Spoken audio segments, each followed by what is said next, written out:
Okay, Yeah. it's 11:35 and off we go. Now, the reason you don't see Cormac is we have a technical difficulty and we can't broadcast his image. So he's going to talk over his slideshow, which we can see, obviously.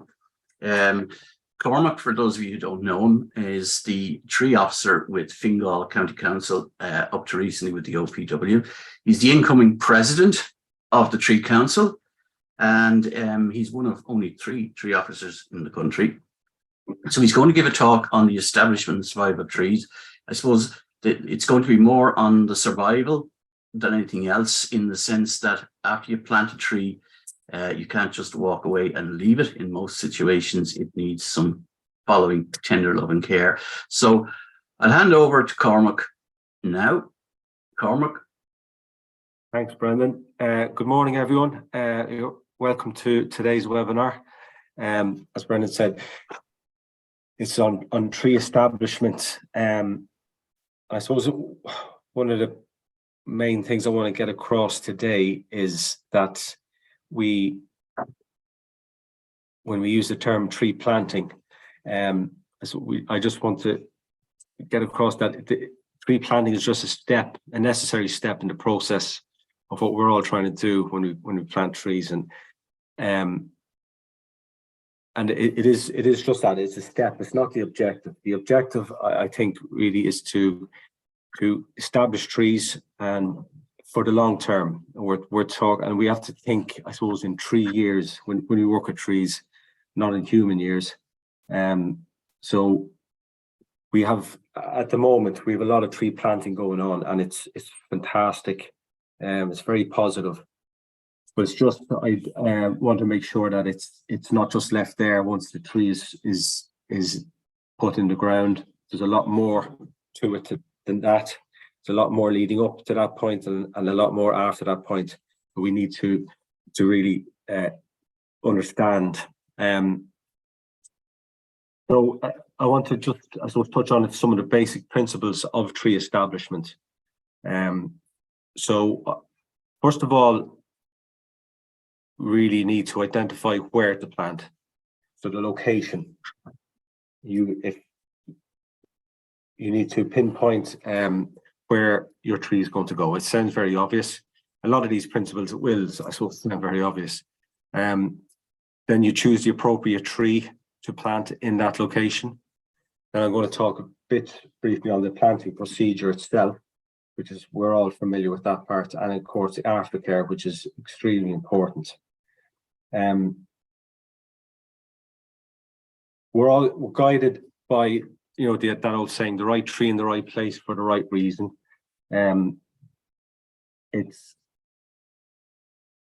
That's a phrase that's been used a lot. I've heard it for years, and it's a bit of a cliche, but like most sensible things, it's a cliche for a reason.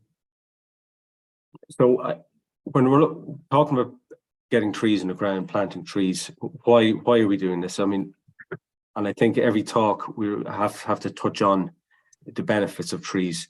And I suppose I'm preaching to the choir here, to anyone who's listening today, well familiar with the benefits of trees. Working as I do as the tree officer for Fingal, I see them, and this is what we're trying to manage and increase around our area. And that's what we're all trying to do, really, is to enhance these environmental and social benefits of trees. They obviously will improve air quality, great habitat for flora, fauna, and fungi, helps in the fight against climate change with sequesters carbon, helps improve mental as well as physical health, and gives communities a sense of place and pride. Now, this biophilia hypothesis, which I came across a few years ago, which really was for the argument that we are genetically predisposed to be attracted to nature, and that connection has evolved to be beneficial to us all. And that to me, I mean, it's very obvious in a way. It makes sense. We have a conscious or subconscious attraction to nature. We all enjoy a walk in the woods, in a park. We like green spaces. It's part of what we are. So that just fits into why we're all trying to get trees established.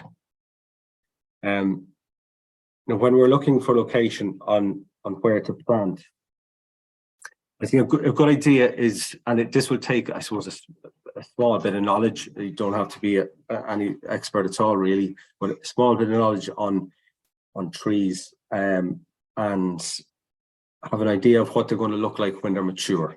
So if you have a tree in mind, and it's quite easy to look up a book, see what this tree will look like when it's mature, and then look back at the site, at the location where you're thinking of planting it, and see, well, will it fit there, first of all? Again, seems very obvious, but it's a simple mistake, and if it's made, the long-term future of the tree is really in jeopardy. And be aware also of below ground as well as above ground constraints. So we're talking about services, and especially if you're digging holes, I would say it's possibly no harm to maybe scan for wires or pipes underneath. But generally speaking, when we're planting, and if we're planting only small whips, small sized trees, this shouldn't be too much of a problem, but it's something to be aware of. And certainly wires above grounds, you don't want to be planting a tree underneath wires, because this will have an impact on its development in the future. And bear in mind how close you are to roads and buildings. No matter, and when we're planting trees are small when they go in first, obviously. So don't get tricked into thinking, it's these do and can, depending on what tree you're planting, can get very big. So you don't want to plant too close to buildings. So picture, what I like to do, picture in your head the tree at 100 years old. And when you have that picture in your head, you'll have the comic image of a tree, full healthy crown. And will that tree fit into that space? Or will it need pruning in 20, 30 years time? And if that's the case, then the picture in your head is no more. So these are all, I suppose, these are practical things. And again, we're thinking in 3 years, so we're thinking long term. And really what we're trying to do is trying to get mature trees in good condition. That's the ideal scenario, because the bigger the tree is, the more benefits it provides. So what we want is really, and what is quite scarce at the moment, are large trees in good condition. For lots of reasons, we're running out of space, conflicts, all sorts of reasons. But ideally, these large trees, these are the trees that give the most benefit, huge benefits. Also, we need to, really important, keep in mind the soil type. This really influences the species of tree you're going to plant. You need to ask yourself, why are you planting this? Is this a specimen one-off tree in a open landscape? Is it a hedge? Is it a woodland? Is it for screening? Is it for diversity? Again, this will influence the genus and species of tree you're going to use. And you use the soil type. I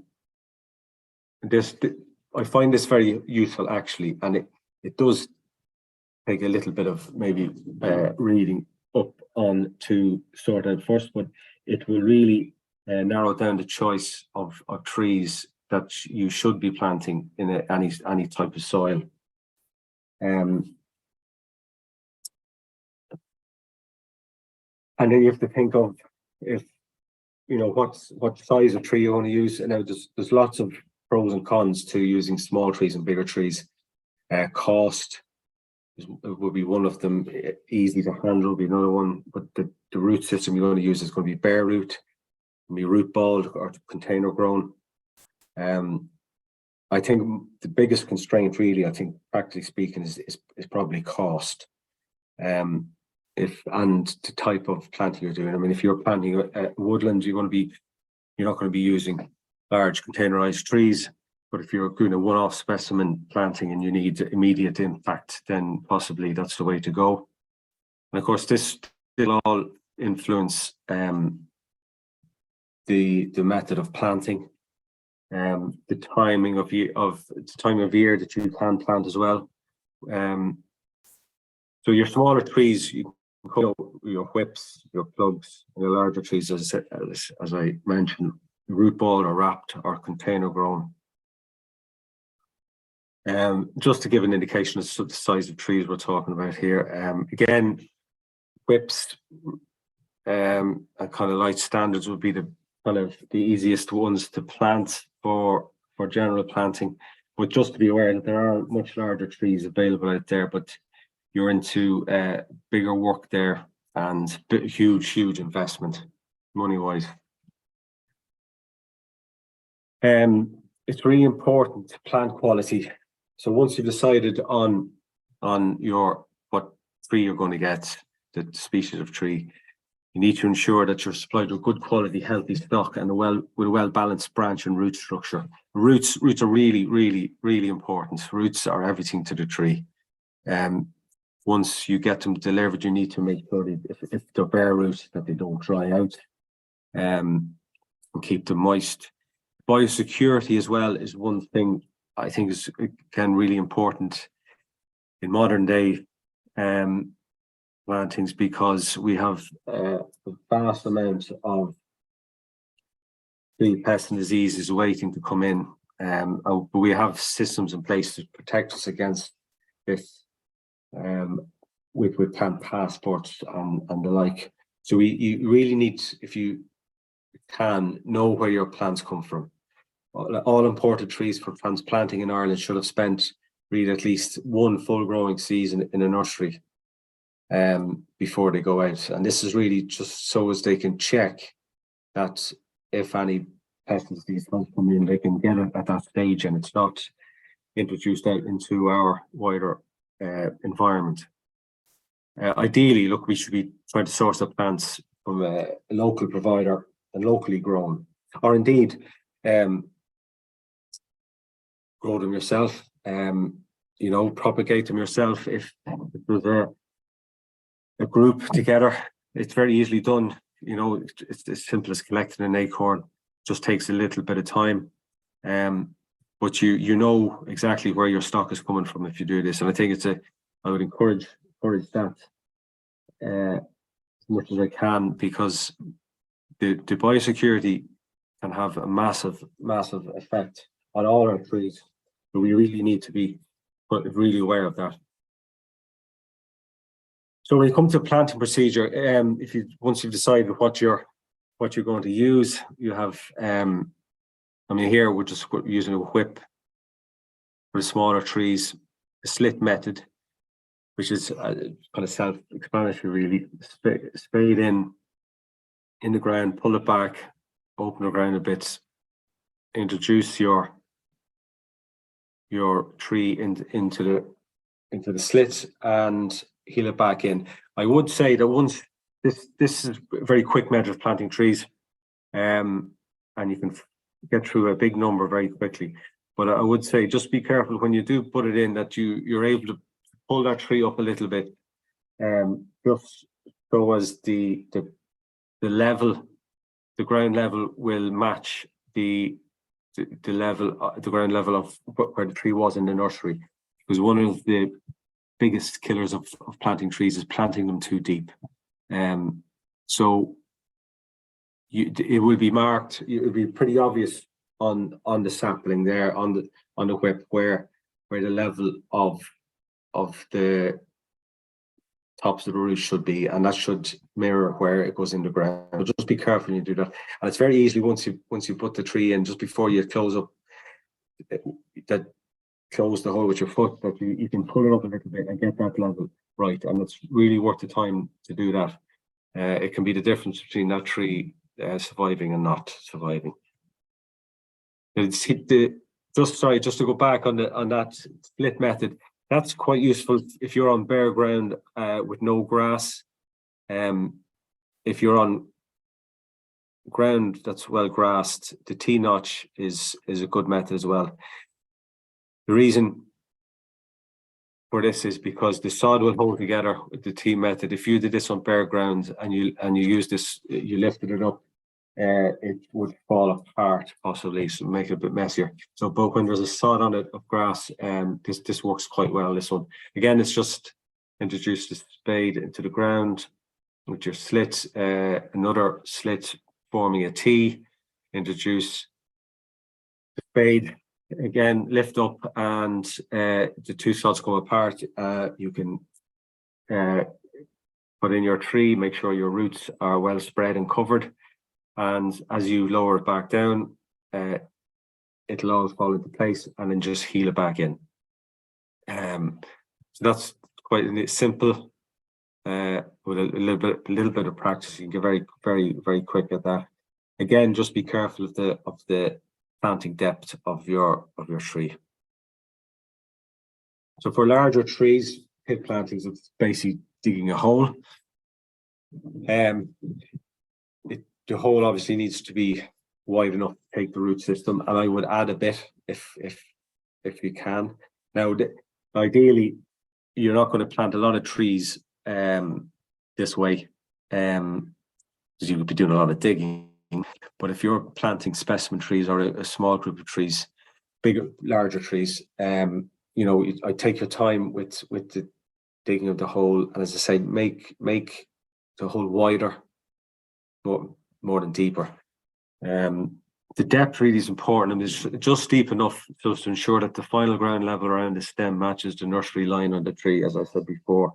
This is really important. The planting depth, more trees have died this way, I think, than anything.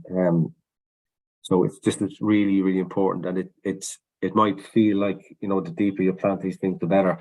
It's not the case. So keep that ground level correct for your planting depth. Also your hole, the hole the pit you're planting, the pit you're digging, you can have a circular hole, but it has been suggested, it was Tony Kirkham McHugh sort of came up with this a few years ago, that a pit with four sides, a square pit basically, which the idea being that the four corners of the square would make it easier for the roots, once they start to extend, to break out into the wider soil that's available. And that's I believe that's how they plant their trees in Kew, which is maybe no bad way to follow. But either way, the planting depth really is the trick. So be really careful on that. And of course, depending on the size of the tree you're planting, you need to decide whether it needs support. The larger trees may need that. But it's only going to be really 2 to 3 seasons, 2 to 3 years there. If the tree, you know, needs it for more, you need to look at that and make sure everything's okay. Because really, after 2 or 3 seasons, those roots, everything going well, that those roots should be established. And it's really important that the tree flexes and moves. So you don't want your support to be too rigid, because a tree, it does need movement for it to produce the buttress roots. That the area around the buttress roots needs to feel that flex to develop the wood that will hold the tree up. So it's all part of the system. So when you're supporting it, it's really just to keep it straight for the first season or two. After that, the support really should be coming off. And you're looking then at the area you're planting in. Does it need protection from anything? And that's usually things like rabbits, or if you're in a rural area, sheep, horses, cattle, anything like that. Now, spiral guards quite easily attached onto smaller whips, smaller trees.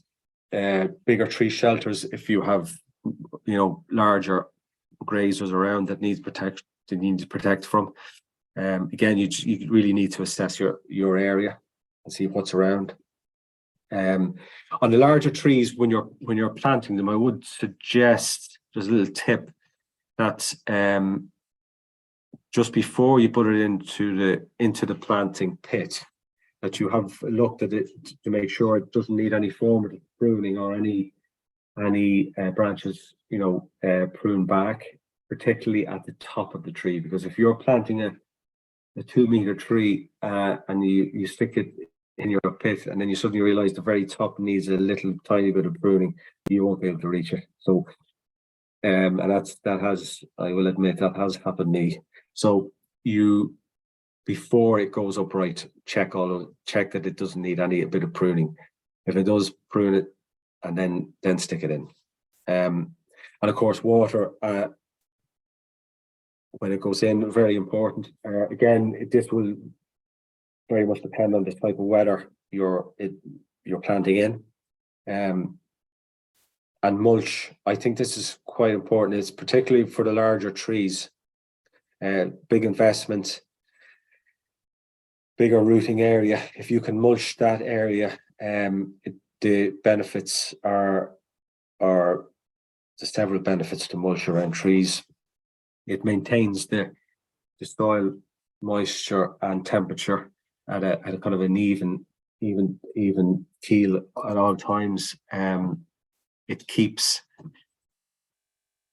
It adds structure to the soil as well, nutrients as well, worms, which will help decompact the soil underneath, which will very good for roots as well. But one of the biggest benefits of mulch in any, we'd say, urban planting is it'll keep grass directly away, or weeds directly away from the rooting area. But probably more importantly, it will keep grass machinery away. I've seen, and we've all seen, the damage lawnmowers, trimmers can do to young trees. A strimmer can ring bark in a matter of a second, will ring bark your tree. So mulch around the tree will keep the need for any grass management away, which is really, really beneficial. This is just, look, these are some of the basic tree supports for larger trees here. I would say that it's the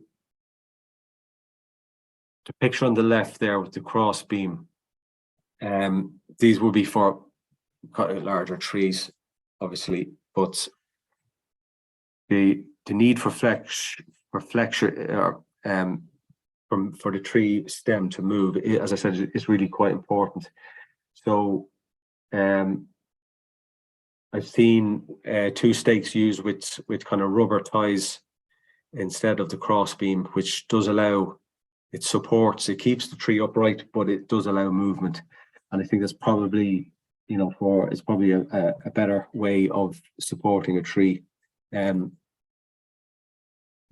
Because that cross T-bar, which is, it's nothing wrong with it, but it's what can happen, that picture on the left here, the crossbar has been removed because it was on it, had been left on it too long, and you can see how it's worn away into the tree. And that's what happens there on the right when a strong wind comes. That can happen. So, I mean, that particular tree there, an awful lot of money, time, and effort had gone in, not to produce a tree of that size and quality, but all the rest of it, all the tree cage, tree protection, the work, the hours, everything. So it's just, as I say, there's steps in this, in the progression, just steps in this process of establishing trees, and you need to really, you can't let the ball drop at any one place. You need really have to see it through to the end. But this we'll touch on aftercare now in a little bit, but it just illustrates that after all that time and effort that you can still lose a tree. So it's the first, we say, first 3 to 4 years are really important. This is when the tree is at its most vulnerable. Once it's past 3, 4, 5 years and it's established, then it looks after itself really after that. As I said, the aftercare, again, what generally happens is once we stick a tree in the ground, we do tend to forget about it. And if you start sticking a lot of trees in the ground, you have to keep in mind that these trees do have to be checked. And all newly planted trees really should have an aftercare program of 2 to 3 years. And it doesn't take much. It's just to consciously visit the site, check the tree, and it's just a really quick, it can be a quick visual check. It could take 5 seconds to do really. But it needs to be done because you might just see something that's very simply fixed at that time. That would mean the difference between that tree surviving and not surviving. As I say, this is the point where most tree plantings fail. And after investing so much time, after the money, it's only logical that we look after what we've done so far.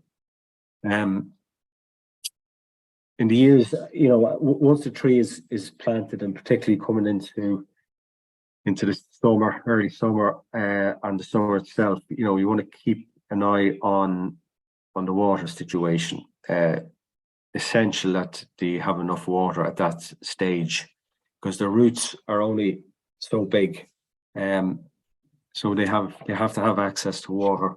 So the trick really in watering is not to have to water once the tree is showing signs of water stress or water loss, because it's you're sort of past the optimum time to water a tree. Then you want to be watering before droughts happen. This can be done just by keeping an eye on forecasts, keeping an eye on the tree, on the ground conditions, on the weather. And if there's a tree planted outside your house, every so often as you're passing, if you throw a bit of water on it, if it's a dry day, simple things like that, it's just enough to keep it going. And again, we're just trying to get it through the first 2, 3, 4 years. And once it's gone past that stage, as I say, it can look after itself. So what you do when you're checking the tree and the aftercare, you're checking on the supports, any supports it has. Make sure the ties aren't rubbing the tree, a bit like the pictures I just showed previously. Any protection is still in place. The mulch is topped up, and any weeds removed, and you're just having an overall look of the tree. Is it looking okay? The color of the leaf, is it okay? Does it look sickly? Does it look healthy? On the mulch, just a point on the mulch there. If composted mulch is for me the ideal mulch to use. There are various different mulches you can use, but 2 to 4 inches depth at most really is the guidance on that. So when you're coming to have a look at just check that that depth is kind of maintained. You don't want your mulch getting very thin, because what happens in mulch, it's ideal for root development. So once you start with nice 2 to 4 inches of mulch around the root zone of a tree, roots will develop in that mulch. The problem with mulch is it can get kicked away. It will over time deplete. So you don't want to leave the roots that have developed in that exposed. So you just need to make sure that mulch is kept at a reasonable depth. So okay, that's, I suppose, so just touching on some of the basic principles you really should be considering when you're trying to establish trees. And I myself, I'm trying to use the term established because it's a very natural thing to say, to plant trees, and I suppose I want to get people in their heads out of the term just planting, because as I said, planting is just a step in the process. And it's too easy. The tree is too easily forgotten once it is planted, but planting is just a step. So look, as I said, they're the basic principles. As hopefully, you follow these, you'll be able to enjoy what you've created for years to come. And as I said, we're talking 3 years. Trees can last a long time. I just took this tree, and this is a sort of an extreme example of age. This is the yew tree, is well over 1,500, or almost. Well, it's at least 1,500 years old. We know that. So trees can last a long time, but it's the first 3 or 4 years, that establishment stage, is just essential. They're at their most vulnerable at that stage, and if you look after them, they can get to something like this at some stage. So listen, hopefully that will be of some help, and I hope. Thanks for listening. I hope you enjoyed it, and thanks very much. Hello. Oh, there you are. Thank you for that, Cormac. It's very interesting, and obviously the importance of keeping the tree alive after it's been planted can't be overstated, because that's the whole point of planting them. There's been a few questions have come in here, Cormac. Somebody wants to know: is it too late to plant whips now on the 22nd of April or whatever? Well, I hope not, because we're certainly planting a lot of them.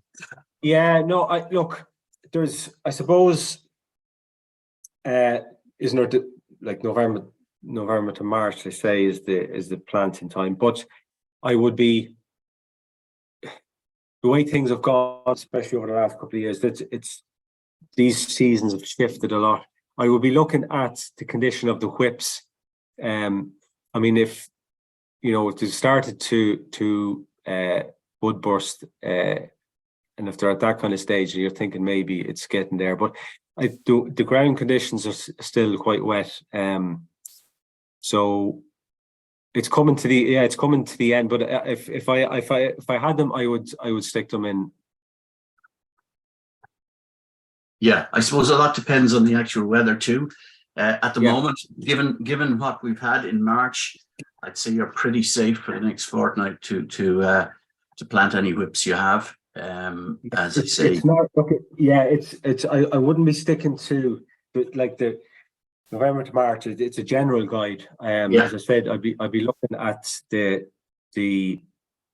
I mean, if they're bursting into leaf, I would be thinking maybe not. But we were planting whips ourselves up until recently, and still are. As you say, the conditions are okay for them still. So it's very specific to the day you're looking at. At the time, if the buds aren't bursting, leaves aren't developing yet, I'd be getting them in. Yeah. I suppose it goes back there, Cormac, to the rule is you're pretty safe if you don't plant after the 31st of March. If you're a bit experienced, you have you can plant for quite a few weeks later, because you can judge the conditions and the condition of the plants in the ground and all the rest of it. Yeah. You will know your plants. The plants themselves will tell you a story, and as you say, the conditions have to be. If the conditions are okay, then the conditions are okay, because as you know, our weather patterns are changing all the time, fluctuating, doing all sorts of mad things. So you really, just have to make an educated call on that yourself. Now, a related question, Cormac: do county councils water their trees in dry years? Well, I've I know you can probably only speak for two of them, but no. In fact, I've just started my new job with Fingal. I mean, I think 5 months now, which is kind of mostly over the winter season. So I haven't come across the summer end and Fingal yet, but I think they can do if it's required, but we would be looking to particularly any new street tree planting, and I think it's the benefits of this are manifold. That if you have the local residents keeping an eye on the tree outside their own house, it's just something as simple as that. If they can, as I said, as they're because they walk past it every day, keep an eye on it, and throw, a bit of water on it. If the weather conditions are such that he's going to need watering, they just throw a little bit of water on it every so often. And also, actually, I know if we get to the extent where there's hose pipe bans and all that, water is at a premium. Grey water can be used. That's stuff from the sink, even if it is full of you're washing up liquid and stuff like that. It's a better option than not watering it at all. But the council would endeavour to keep any trees, particularly newly planted trees, they would try and keep them alive. And as I said, just get them past the 3-4 years of age, and they can start looking after themselves then. Actually, I think that's a very good suggestion you made, Cormac, in terms of community involvement and as well as keeping the trees alive. If residents associations, were informed by a leaflet or something, by whatever way they communicate with councils, to keep an eye on their newish trees and just water them themselves if they need it, or the weather indicates they might need it. That's an excellent suggestion. I think Fingal can often actually do a leaf drop on stuff, leaflet drop on that. And it's just local residents just being aware, and it gives you a bit of ownership as well, and it makes sure that the tree gets, as I say, past that that's really important 3 or 4 year stage. Okay. Do trees need fertilizer? You never mentioned it. Is in a question no, here. I didn't mention it. I don't. I'm not a big fan of it myself, because I think, well, first of all, newly planted trees, it's a waste of time fertilizing newly planted trees. The root systems are too small. Their kind of energies put into trying to extend that root system, and any fertilizer that you'll have fed to the tree at that stage will just be diluted away. So that's early doors is a waste of time. Possibly at a later stage, if the tree is showing signs that it needs it, then it needs it. But I think if we follow that principle of the right tree in the right place, and I touched on the type of soil that you're putting, the right tree in the right soil, then there really shouldn't be any needed. But of course, that's in an ideal world, and sometimes a tree will be in an area that's it's, if pH doesn't suit it and can't take up certain nutrients, it's going to be it's going to need something. But I think if you're on a bit of a loser if you want to need to fertilize trees, to be honest. It's probably an indication that it's not the right tree in the right place. Yeah, exactly. So this is what really my talk was really about, is trying to avoid the need for this, avoid these conflicts by having the right tree in the right place, in the right soil, and of course, as I say, in the perfect world you have that, but not every tree is going to have the ample soil volume, soil conditions for it. But generally, if you have a tree, established and it's showing signs that it needs it, then I would definitely do it then. But otherwise, from starting point, I'd be looking to have a tree established where it just looks after itself. That's the ideal scenario. I think it's fair to say, unless you get the site very wrong, isn't it, Cormac, that if you're talking about native or common trees, 90% of the time they will have little or no artificial fertilizer requirements. I'm just thinking of, we plant 100,000 or whatever per year, and we never fertilize them, and there's never any indication there's a problem. So. Yeah. No, we shouldn't have to. This is my point, really. We shouldn't have to. But if there is a case that one has to, then one should. Okay. Now, what is the best sized tree to plant in a park or on the roadside in terms of cost and survival? So let's go back to your slide with the 1 meter to big. Yeah, well, I'll go back to that. I think I will. Yep, that's it. Yeah. Yeah. Look, again, it depends. I mean, money-wise, the smaller the tree, the cheaper it is.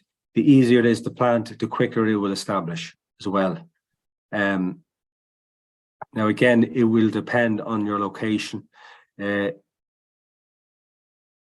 me, the smaller tree establishes quicker. So in a situation where there's no other conflicts, for me, small trees all the time. But if you're looking for impact, and of course you're dealing with, if you're in an urban situation, you're dealing with lads breaking trees, so possibly the bigger tree, there's less chance of breaking or vandalism we call it to it. So you have to really again suit your tree to the situation, to the environment. So it's not, that those list of principles I've just gone through in the talk. When you're in an urban situation or street tree planting, you're suddenly that's sort of a more specific environment. You've got all sorts of stuff like antisocial behavior, all that stuff coming in. So you need to take that into account. So I mean the 6 to 8 girth, 8 to 10 girth for sure would be definitely less prone to being vandalized. But huge investment money wise, and a bigger risk of losing it, because there's a lot can go wrong in between getting that tree on site, getting the whole dug right, roots being damaged, branches, stems being damaged, all the rest of it. So for me, on an even site with very little conflict, smaller trees all the time. Okay. I hope I've answered. I don't know if I've answered that specifically or not, but no, I think three trees. Yeah, you're basically, I think it's saying that if all else is equal and the trees under threat, the smaller the better, almost, well, within reason, down to sapling size. But if it needs to be protected against vandalism or casual guys walking past it at night pulling it over, then you need a solider tree. So it all depends on the specific situation, I suppose. Yeah. And talking of that, I know you're only a few months in Fingal, so if you don't know this, no problem. How many trees does Fingal plant every year, and what's the survival rate? Well, they're clearly it's not your fault if they haven't survived thus far. No, that's nice. Thanks, Brendan. But no, they've been an awful lot of planting lately. Just different areas of Fingal that are planting away, and still planting. The numbers I don't have at hand, to be honest. I don't have them at hand. So I don't know exactly. Okay, that's good. Now, I don't see any more questions here. Anyone got a last minute question? think you've answered everything, Cormac. So I doubt that. Your talk was comprehensive. But anyway, listen, that's great. Thanks a million for your contribution to this year's series of webinars. And not at all. I hope that's been of some help to whoever's listening out there. And the next time we see you here, you'll be the president of the Tree Council. So here's wishing you the very best of luck in that new job. Thanks, Brendan. Thank you.